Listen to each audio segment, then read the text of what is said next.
What's up, guys? Professor Goodin here to talk about the lactate threshold. What is it? Why is it important to understand as a trainer or a coach or strength coach? And how can we move that curve to the right?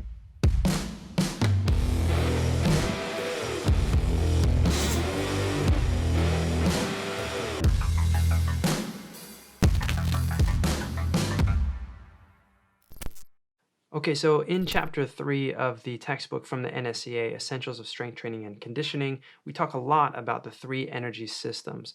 But one of the concepts within the fast glycolysis system is what is called the lactate threshold. Now, a lot has been written about the lactate threshold, and just know that this is just an overview, and I'm using the terms that are from this textbook. Now, there are other terms we can talk about, but we're not going to get into that today, okay? This is just an overview of what the lactate threshold is and how we can train to improve it. Okay, let's dive in.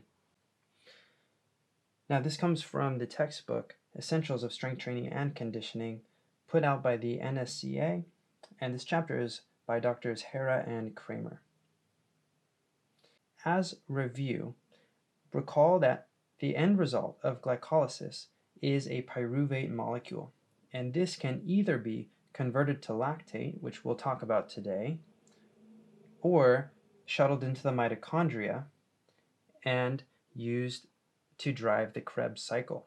But today we are going to focus on this formation of lactate. Now, lactate is formed when pyruvate is turned into lactate by the enzyme lactate dehydrogenase. Recall that the end result is not lactic acid, and it is not the cause of fatigue. Rather, lactate can be used as fuel by the body because of the Cori cycle. So this is review from the last lecture, but as lactate is produced in the muscle thanks to fast glycolysis, we get the blood shuttling lactate to the liver, where it is converted into glucose, and it can be then used by that working muscle again. However, what happens if we are producing lactate faster than the Cori cycle is capable of removing it? This is where we get what is called the onset of blood lactate. So as you're exercising, imagine that you're exercising at such an intensity that the formation of lactate is approaching or perhaps about to get to the same rate at which the Cori cycle can clear the lactate. Okay, so as you're approaching that, the Cori cycle can clear the lactate, clear the lactate, clear the lactate, and that's good because then you won't have the accumulation of hydrogen ions in your blood, which will slow you down and cause fatigue, right? But as the Cori cycle is required to clear more and more lactate as the exercise intensity increases, it's eventually going to not be able to keep up with it, and the amount of lactate in your blood will rise steadily. Now, the lactate threshold then is the exercise intensity or relative intensity at which blood lactate begins an abrupt increase above the baseline concentration. And this concentration is usually 4 millimoles of lactate in the blood. So let's look at that here. Now, this is an example of a lactate threshold on a cycle ergometer. On the x-axis, we have watts, and then we have blood lactate running up on this y-axis and heart rate on the secondary y-axis. And so you can see this blue line, heart rate is going up as the wattage is increasing on the cycle ergometer. But what happens to lactate? It doesn't go up in this uniform manner. You can see that as the wattage goes up, lactate stays low, and then it eventually starts to rise, maybe right around here at, we'll call that 250 watts. And then we might have what we call the lactate threshold right here at 300 watts. And so really that's just where this curve becomes fairly steep.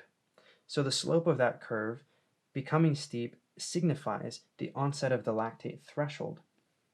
Then we have the second inflection point right here at 340 watts, and we would call this the onset of blood lactate. Past this, there's really no coming back because lactate is now going to skyrocket, and exercise intensity will have to slow down. It limits your body from continuing at that same intensity. So these two markers, lactate threshold and onset of blood lactate, are important.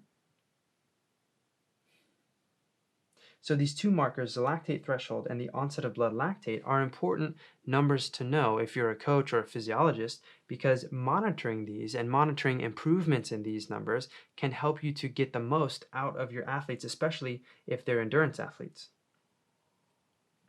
Now, this lactate threshold begins at about 50 to 60% of maximal oxygen uptake, or your VO2 max, in untrained individuals.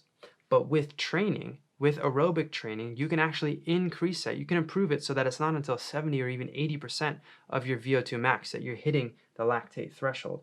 This is beneficial because if an athlete can train, or rather can compete at a higher percentage of his or her maximal oxygen uptake, then that athlete's going to win the race every time over an athlete who hits their lactate threshold much earlier. So given the same VO2 max, the athlete with a higher lactate threshold will be the athlete who wins the race. And we'll cover that more in later chapters from this textbook.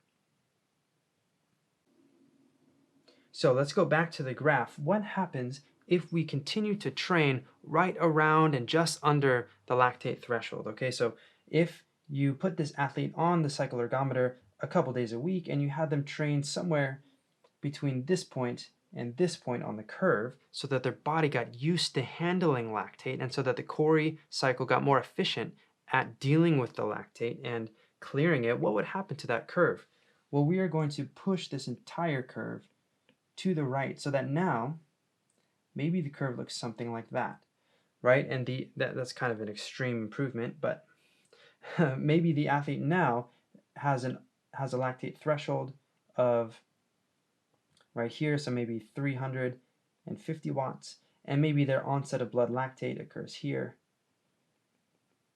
close to 400 watts. So they've improved the average power output at the lactate threshold and at the onset of blood lactate, and that represents an improvement in endurance performance.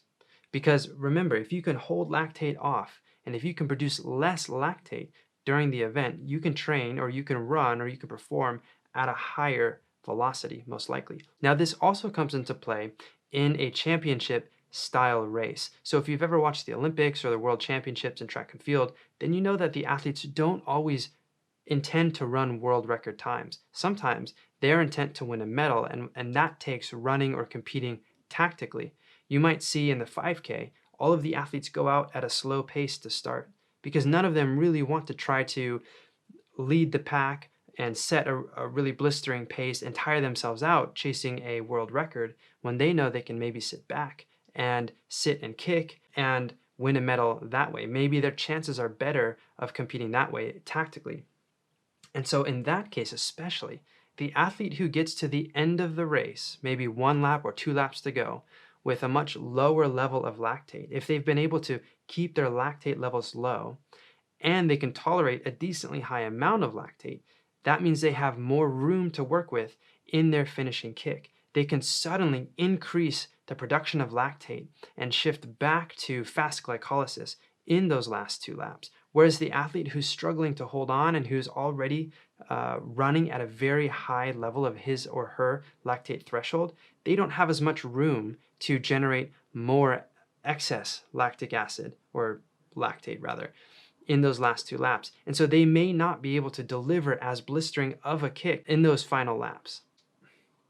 So the lactate reserve then is very important. The athlete's ability to produce a lot of lactate and still function, and to arrive at the end of the race clearing most of their lactate. So they have all of this room to work with to increase their power output. Whereas the athlete with a low lactate reserve, perhaps they're already pretty close to their threshold or over it, and they cannot produce very high lactate, so they don't have a ton of room to work with on those last laps. All right, guys, thanks for diving into the lactate threshold with me. Remember that we want to train our endurance athletes especially right around or just under the lactate threshold to push that thing out to the right and to improvement. And also remember that it's probably more important for our endurance athletes than VO2 max at the elite levels, because elite athletes, they're all going to have similar VO2 maxes, and it comes down to things like exercise economy, which we'll talk about later, and the lactate threshold. Okay, if you guys have any questions, ask them down in the comments below. I'd love to answer and engage with you there. In the next video, we are going to talk about substrate depletion and repletion. So click on over to that video and I'll talk to you guys there.